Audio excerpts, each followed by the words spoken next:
Hi, this is Miss Swider, the art teacher. I'm going to be reading Chapter 7 in The World According to Humphrey. Chapter 7, Saye Speaks Up.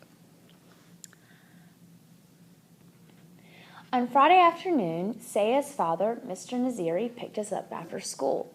He had a friendly smile and gentle eyes, but he was quiet as his daughter.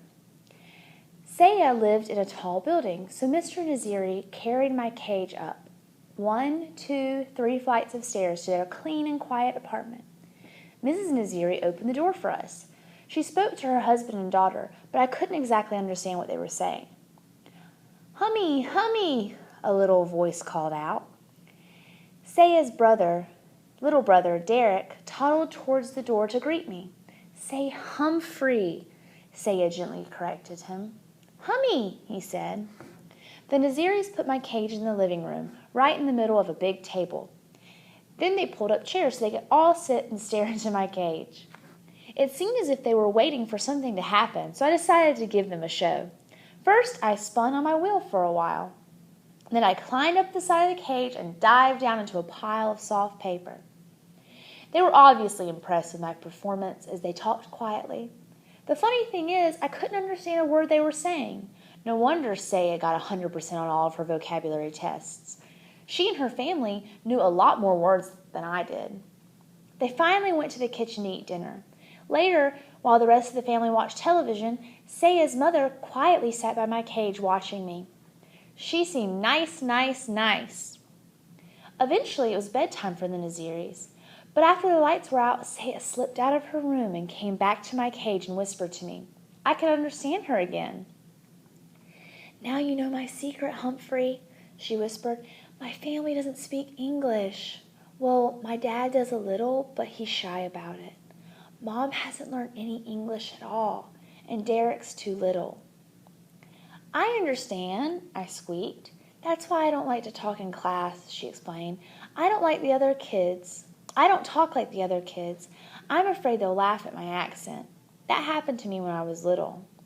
"But you don't sound different," I frantically squeaked. "I understand you just fine." Unfortunately, she didn't understand me, and all she heard was squeak, squeak, squeak. I guess maybe I have an accent too. "But I have an idea that maybe you could help me teach Mom English," Saya continued. "Glad to help out if I can," I squeaked to her. "You're a real friend," Saya replied. See, she understood me after all. The next day I dozed until late afternoon when Saya led her mother back to my cage. "Humphrey only understands English, Mama," Saya said. "Speak English. Say Humphrey." Saya's mom looked a little frightened, but she tried. "Humphrey," she said. "Hummy," Derek cried as he raced into the room and climbed onto his mother's lap. "Say, 'Hello, Humphrey,'" Saya gently instructed to her mother. "Hello, Humphrey," Mrs. Naziri said. I squeaked, "Hello," right back, and she broke into a huge smile. "Hello," she said. "Good job," I said. Well, things went swimmingly from then on. In a matter of hours, Saya's mom was saying, "How do you do? Nice to meet you. Would you like some water?" I did, thank you. Even when Saya and Derek left to go to the store with their father, Mrs. Naziri kept on talking. I let her know that I understood what she was saying by wiggling my whiskers and hanging by one paw from the top of my cage. Good boy, Humphrey," she said. Saya and her father were amazed at Mrs. Naziri's progress when they returned. The family spent the rest of the evening practicing English. First, Saya pretended to be a guest at the door. She went into the hall and knocked. Her mother opened the door. "Hello, Saya," she said. "Won't you come in?" Then Derek went out and knocked. Mrs. Naziri opened the door and said, "Hello, Derek. Won't you come in?" He rushed in and toddled right over the table, shouting, "Humphy, Humphy!" Next, Saya convinced her dad to practice English with her mom. "What time it is?" asked Mrs. Naziri. "What time is it?" Saya corrected her. Mrs. Naziri got it right the second time. Then Dad looked at his watch. 7:15, he answered. "Would you like some tea?" Mrs. Naziri asked.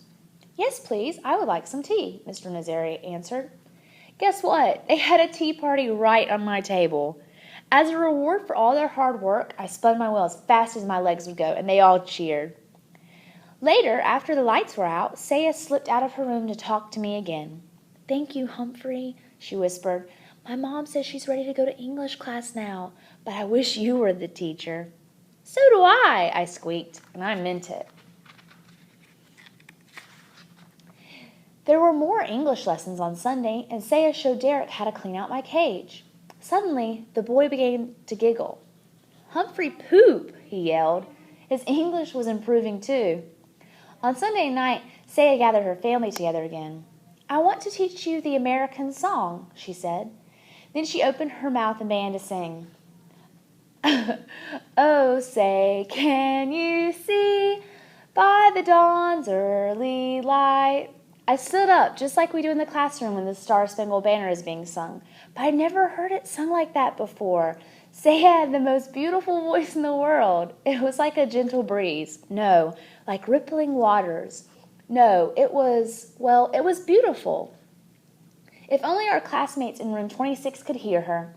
Which gave me the start of another idea, but I didn't have time to think much at all, because soon the whole family was singing the Star-Spangled Banner, and I squeaked right along with them, even on those high notes. When we got back to school on Monday morning, though, I was a little disappointed. Mrs. Brisbane asked Saya how things went over the weekend. Fine, said Saya, and nothing more. Like Ms. Mack said, you can learn a lot about yourself by getting to know another species. But boy, sometimes it's a lot of work. That Monday, I sat in a cage worrying about Saya for quite a while before I dozed off. When I woke up, I noticed that room 26 had changed. The bulletin board was covered with brightly colored leaves. The tops of the chalkboards were lined with big paper witches, ghosts, and skeletons. Hanging from the light fixtures were black crepe paper bats. Then I looked to my right and gasped. A horrible orange face with an evil grin was staring directly at me. I jumped back, my heart pounding. Hey, Humphrey, don't you like the old pumpkin head? AJ whispered to me from a seat nearby. Look, Humphrey's scared of a little old jack-o'-lantern, Garth said. Scaredy cat, scaredy hamster.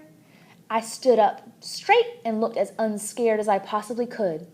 Quiet, Garth and AJ, said Mrs. Brisbane. Then she quickly returned to a math problem she was writing on the board. Suddenly I noticed a little movement in the center of the room, a murmur, a change. I looked over and yes! Saya had her hand up. Everyone noticed it except Mrs. Brisbane, who had her back to the rest of us. Mrs. Brisbane? Heidi called out. Without turning, the teacher said, Raise your hand, Heidi. Now Heidi had her hand raised as well as Saya. Well, what is it? Mrs. Brisbane turned to face the class and obviously surprised at what she saw. Yes, Saya? She said. In a loud, clear voice, Saya said, May I move the pumpkin away from Humphrey's cage?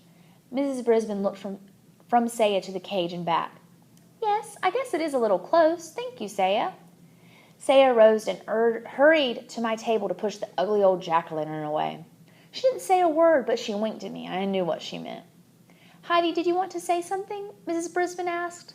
Not anymore, she said. Everything went back to normal until the bell rang for recess. As my classmates all scattered and ran towards the door, Garth paused by my cage. Scaredy cat, he muttered. Then he moved the pumpkin right up against my cage again. I puffed my cheeks as big as I could get them. It was going to be a very long day.